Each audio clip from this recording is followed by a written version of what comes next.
Welcome to GovCon Unscripted, where we dive into the unfiltered stories and strategies from all around the world of government contracting. Join host Chelsea Roberts as she explores how to navigate, thrive, and win in this complex but lucrative industry.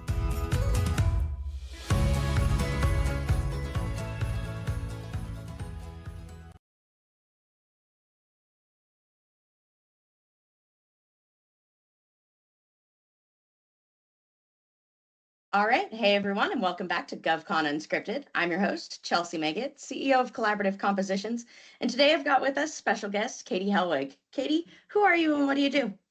Katie Helwig, president of a consulting firm called Mild Red LLC, and help small businesses navigate the federal contracting process, but particularly focused on the GSA, maximizing if you've already put in the investment in a GSA MAS or OASIS Plus, which is an area of expertise, how to leverage that vehicle to maximize your ROI. All right. GSA is the big topic of conversation these days. I'm really looking forward to this. Let's start with MAS. MAS is the multiple awards schedule. Is that correct? I think I've got that acronym right. Yep, you got that correct. And it has different NAICS codes or CLINs, they call them, to categorize the different types of purchases. So anywhere from IT purchases, professional services, emerging technology, cybersecurity, cloud computing, and those are the top ones that they use for GSA MAS. And that's first of all very broad. And then second of all, there's been some big changes within the GSA enterprise over the past several months. Can you touch on how those have impacted the MAS program and how you see that impacting the MAS program going forward? Yeah, I think with a couple of the executive orders that have been placed on streamlining the procurement process, we know we're going through a FAR rewrite or revamp, but also just making it easier to buy. So back in the 80s, when GSA was established, they were the government purchasing agency. And so they purchased for everybody. There were some good things about it, and then there were some things that weren't good about it. So agencies and DoD said, yeah, I'll use you for this, but for this type of procurement, we're going to do it ourselves. We think we can do it better. Sure. And so then it's separated from there. And then we got NITEC who came in, HHS said, we need our own GWAC, government-wide acquisition contract, because health IT is very specialized and we need that. And then NASA said, hey, we have a way and we have specialized things. So that's how NASA SOUP came into play.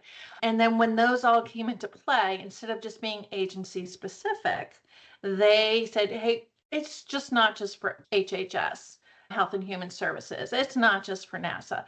Anyone can use them. There was a lot of competition with GSA and how to buy, and for a small business, and I'm sure you do this with your companies, it's an investment. It could cost anywhere from 10 grand per contract vehicle or higher to get on. How am I going to choose? Yeah. Do I have to be on all of these contract vehicles? Yeah. Some companies thought they did, put a lot of money in investing in all of those vehicles. And it really got out of hand. Plus all the agency specific vehicles and BPAs and all of those. So it just, for a business trying to navigate, very difficult to figure out. And then it's not just getting on, but it's managing all of the opportunities that come through, understanding its nuances, how to play, because of course it's not standardized. Of course. That would be too easy. Very much, of course.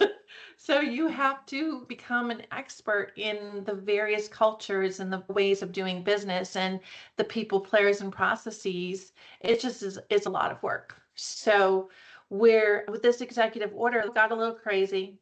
We want to streamline this process because it's taking too long. So that's how GSA is coming back to its roots.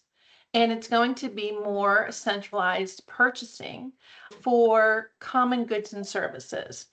And the thought process behind that is if we're buying, say, Dell computers, and we can buy 1 million of them, or we can and have that ready to go, then the price point for per agency goes down. So it's crowdsourcing, I guess, a little bit. It's a little bit of a stretch.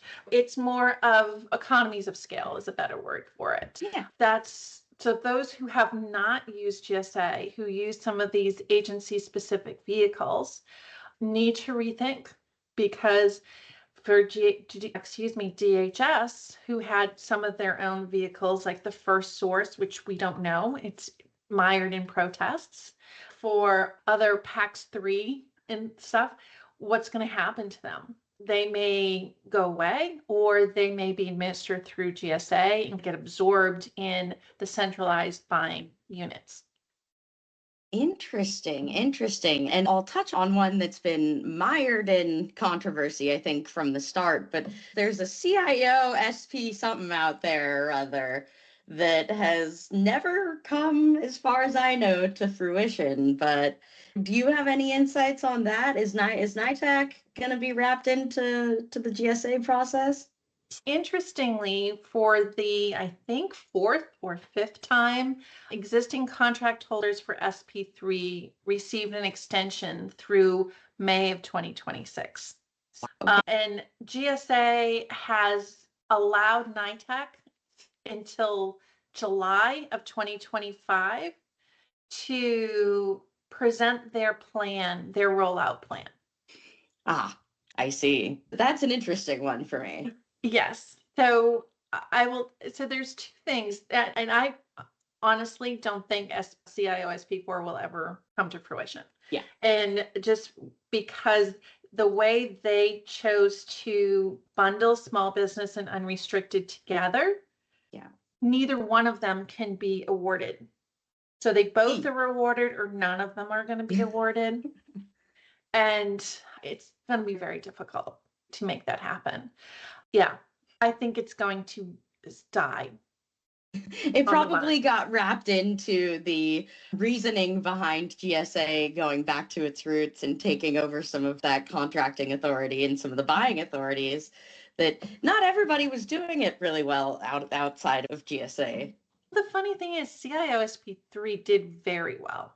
Right. It was to be honest, changes and ideas on JVs and JV past performances and mentor protege regulations and things. And there were some court decisions that changed the course of the procurement. There were some unforeseen mistakes or holes that, of course, wonderful industry will always figure out how to push that envelope if there is enough room for interpretation. Oh, sure. So I think that's where CIO SP4 there was enough holes for interpretation, and then they came back and said no.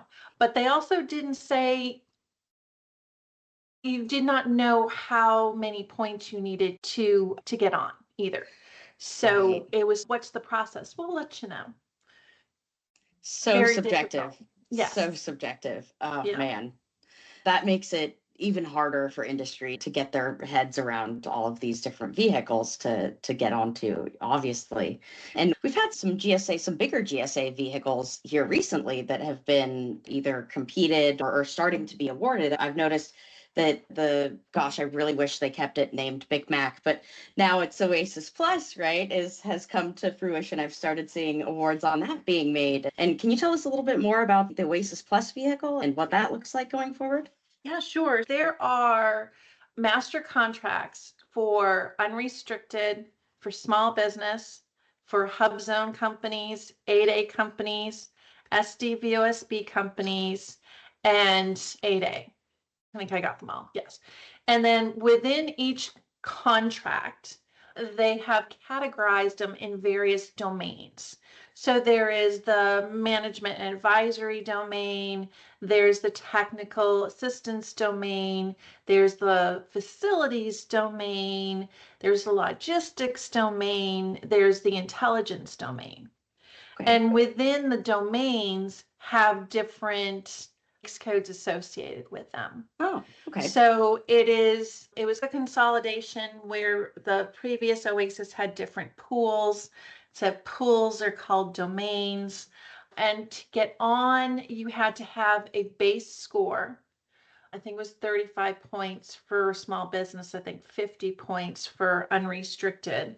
Don't hold me to that, but you are because we're recorded. But anyway, so you had to have a base score of certain things. And I really liked they did that because these, what they call best in class vehicles, are not designated for the small business startup. Right. It is for those who are a little bit seasoned, a lot seasoned, who have a cybersecurity management plan, who has some sort of criteria of an ISO certification or CMMI certification, who has past performance in a variety of different agencies, a number of FTEs, a dollar value. And the way they did it is they had different criteria based on what you could prove through your past performance or through some teaming, is you got points for that. So if you had security clearance, you get a point. If you had something, you would continue to get points. So it's more for those who have their corporate infrastructure in place for scale. Okay. Okay. So is that going to be a best in class? I think my mind lends towards, okay, that's like the best place to go for all of these things. Is it all services that's on Oasis Plus? It is all professional services, Okay. but there is a lot of IT and emerging tech that shows up on Oasis Plus.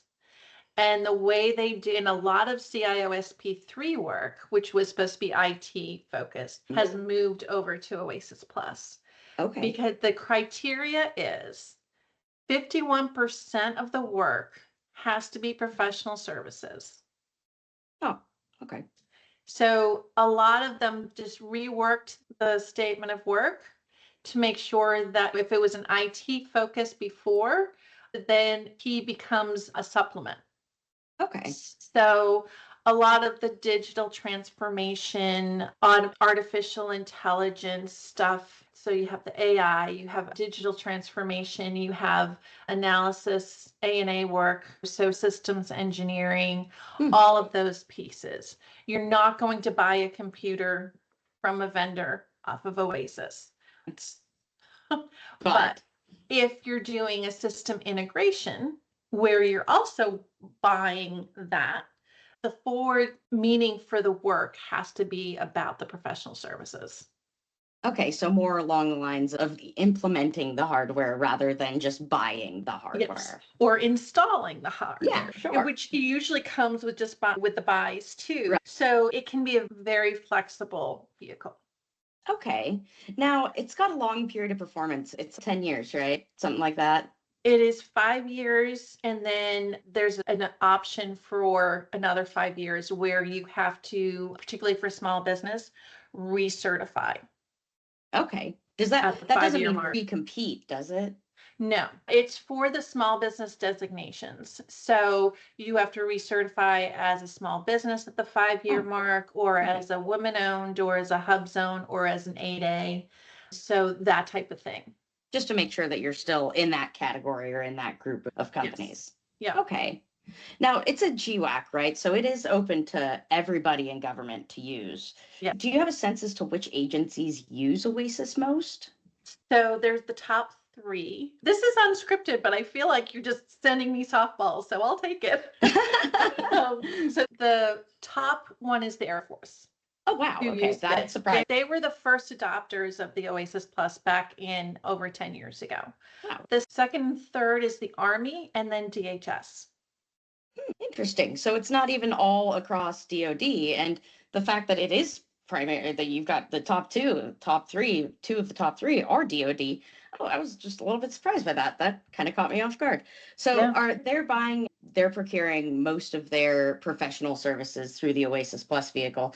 So companies that want to work with these agencies doing some professional services, do you foresee them having to have some connection or some tie to Oasis Plus if they didn't get on it already? Yes. Yeah. And I think it will just increase. And let's put now Space Force in there. So a lot of the pieces that were Air Force that separated, they're a smaller agency, but they're underneath the Air Force. So let's make sure we say that. But yes, It is, if you're not on it, you need to find strategic partners who have access to that vehicle and do that today and start forging those relationships because it's very important to have some multiple teams. What I like about OASIS more than most, some put a team together to get onto the vehicle, but their GSA has not put forth a mandate that you have to use the subs that you bid. Okay. Okay. So companies really can create this extreme team based on past performance, customer intimacy, understanding of the mission, and putting the best team forward, not just the team that they bid against or bid with. Okay. So companies that may not have a position as a prime can get onto that contract fairly easily as a subcontractor, as a team member of an existing prime. Yes, but I will tell you, you don't have to go through the burden or ask the primes the burden of putting you as an official subcontractor on the vehicle itself. You don't even have to go through that step. It's literally task order by task order and building that team.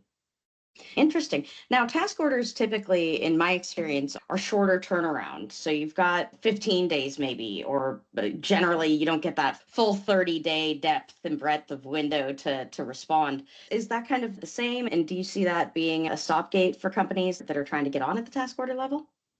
So you have to have a plan.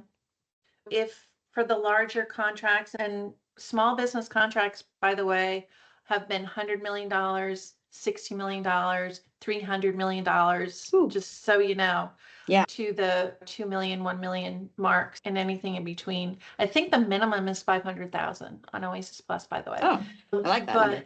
It's a good number. Yeah. But for those companies who have been, particularly if they were already on Oasis before the opportunity and they've been building their team, usually they have it written before the RFP comes out, or at least part of it already written. At the RFI level, build their team. Teaming agreements may not be out, but your team is together, who is doing what is together, with some room to pivot, waiting for that final RFP to drop. But for companies who are really leveraging this vehicle in those short-term turnarounds, 80% of their proposals have already been written. Wow. Okay. So they're tracking hard and heavy on a lot of these task orders. That's probably a lot of the recompetes and things that are coming out that are expiring on Oasis and now being awarded on Oasis Plus, I would assume. Yes. And with our contract freeze right now, no new work, right? Yeah. Or still, recompetes are definitely the way to go between now and probably December of 2025. But that's big news, folks. So keep your eyes out for recompetes till December of 2025. That's oh gosh, that's painful. But I guess it is what we can see, right? And that's the blessing that we get in the government contracting business, is getting that crystal ball that we can look into. Things of the past are now coming up for recompete, and companies can actually bid on things that they may not have been eligible before or for before, and they get the opportunity there. Now, you mentioned another contract earlier that I want to touch on too, because I'm really unfamiliar with A, the requirements, and B, what's going to go on it. I think it sounds really cool. It's Polaris. It's like that North Star contract. But tell us about Polaris. What is Polaris and what's going to be on that? So Polaris is supposed to be the IT vehicle. Okay. So it was a direct competition of CIOSP3 or CIOSP4, where it was strictly IT work, where, again, we talked about that 51%, where the work is at least 51% IT. Again, you can have 49% Polaris professional services, but it is supposed to be the IT realm. So if GSA can have GSA MAS, which has a lower threshold of pain to get on, and then best in class, where more mature companies that have proven their infrastructure is ready to go.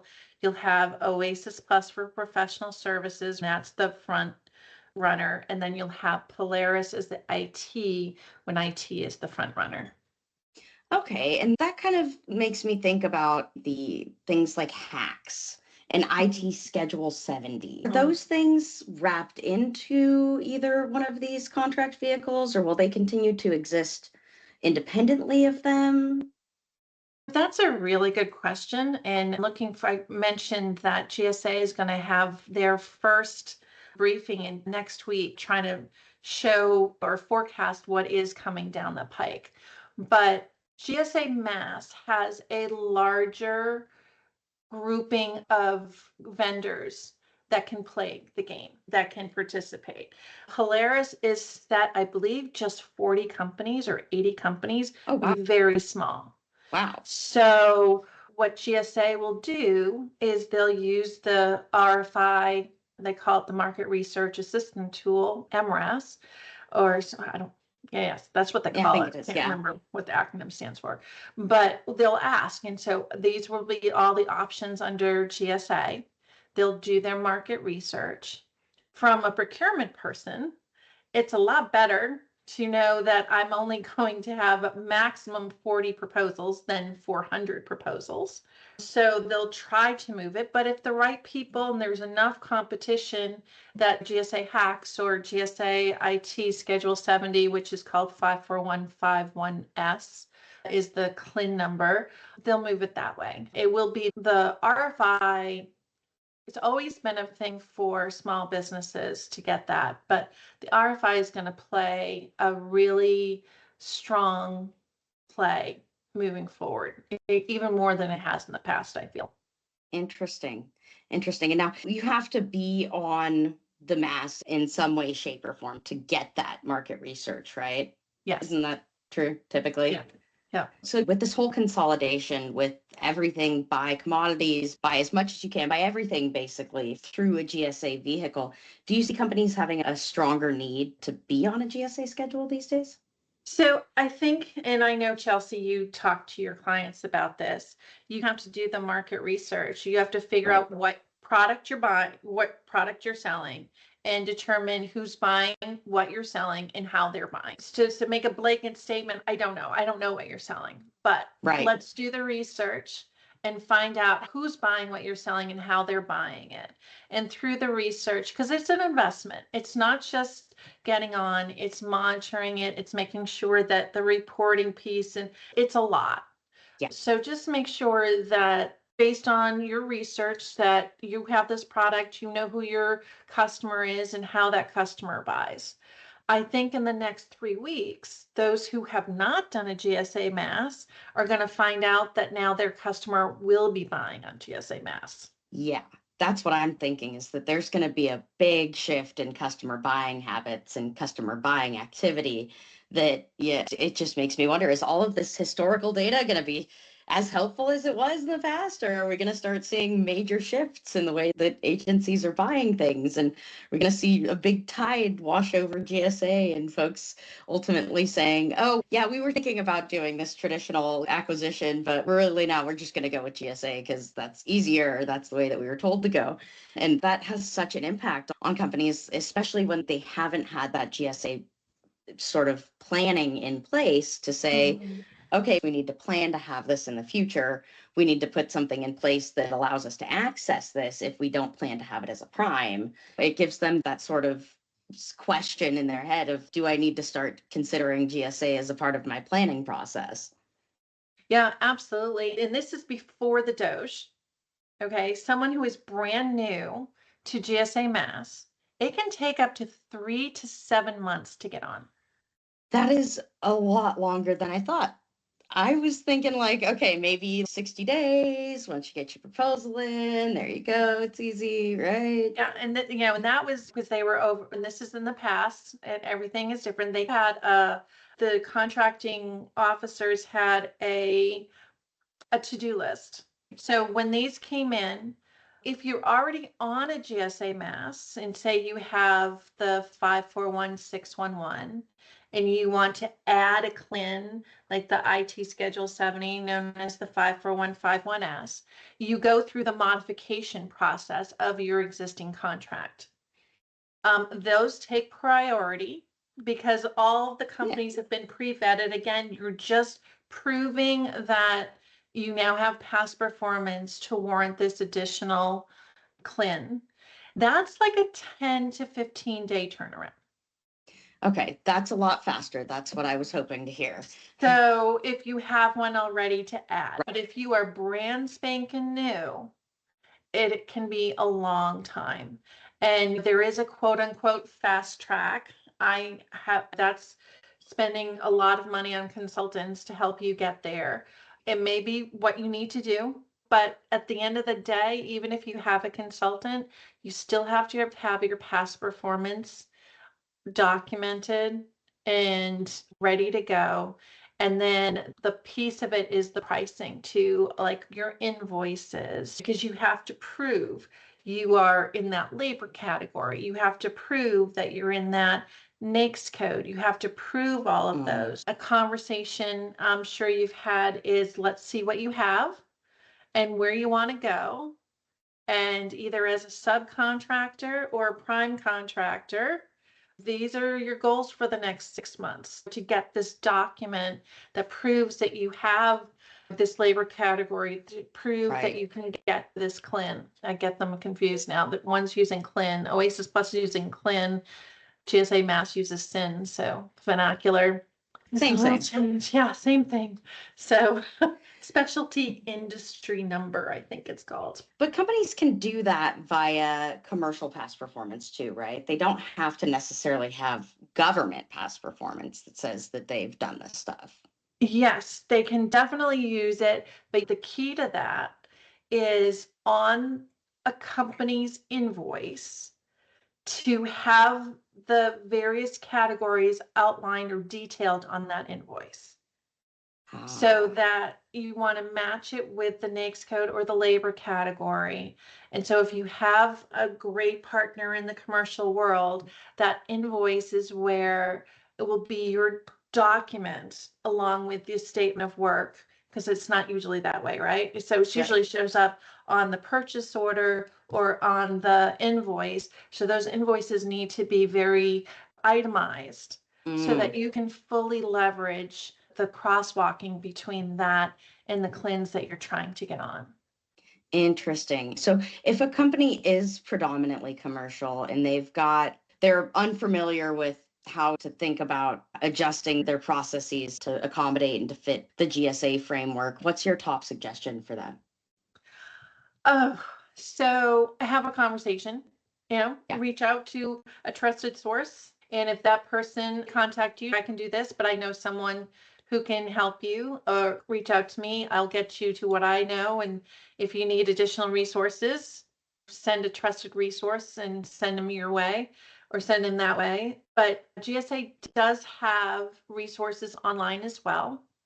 There are free resources, and we love free, right? For each state through the Apex Accelerator program. Okay. Which used to be called the Procurement Technical Assistance Center. Now they're called Apex. They have free resources, particularly in this area, to help you with your SAM paperwork, to help you with the GSA schedule and documents. And they have legal support. They have contracting support. They have various seminars and webinars that you can take. Those are the free resources. I always start there. Yeah, I always suggest folks go to the place where your taxpayer dollars are being spent, that go to good use, that you can take advantage of all of those things that come free to you by way of all of our tax dollars. I feel like that's the best investment you can make in yourself. But what if companies need like a little extra help? Can they come to you for that? Is that something that you do and you provide for them? So I provide the strategic approach. I don't fill out the paperwork. There are other people who do that. I look at it and I instantly get a migraine. But yeah, the approach is how to match your past performance and what CLINs you'd be eligible for. That piece, and then, or if this is what you basically, where do you want to go? I need to be on this. Okay, let's talk about the work and your past performance, how that needs to look, how that needs to get organized. If it's commercial, what the line item or the itemized invoice suggestions can look like, that things. Okay. I love that. So I'm going to send all of the clients that I get that have that need for matching, because I call it federalizing that commercial past performance. And that's something I hands off 100%. I love GSA, but I would rather somebody else do that for me. And you're the person for it. How do people get a hold of you if they want to reach out? So I'll tell you, like you, I am an avid LinkedIn user. Please connect with me on LinkedIn, Katie Helwig, and that's the first step. My website, mildredllc.com, has just a brief overview of the various services, and then a reach me button, and then my email. All those anyway, but we talk mostly on LinkedIn Message, I think. Yeah. I think people don't think I'm on there 10 hours a day for LinkedIn, but I'm strategic about that. That's probably the best way, to be honest with you, is through LinkedIn. And you put out some great content, and you're always updating folks about GSA and all the things that are coming out and what to expect. And that's always appreciated. So we're going to have to get you back on the show after all of this GSA stuff starts to roll out and come out a little bit more and in the open, and get your thoughts on all of the changes that they're making. Let's pencil that in for July, because I think come July 1st, there's going to be a plan in place, and we'll know lots more information for people to start really figuring out what they need to do. But resources, money, and time, I would suggest start putting a budget line item now. Even if you don't use it, resources is the big money item, but I would start putting that in your budget now. That's great advice. This has been a fantastic conversation, Katie. Again, we're definitely going to pencil that in and get you back on the show, because we got to know more about this, and definitely appreciate your time today. And we hope you have a great rest of the week. Thanks, Katie. Thank you, Jason. Take care, Chelsea.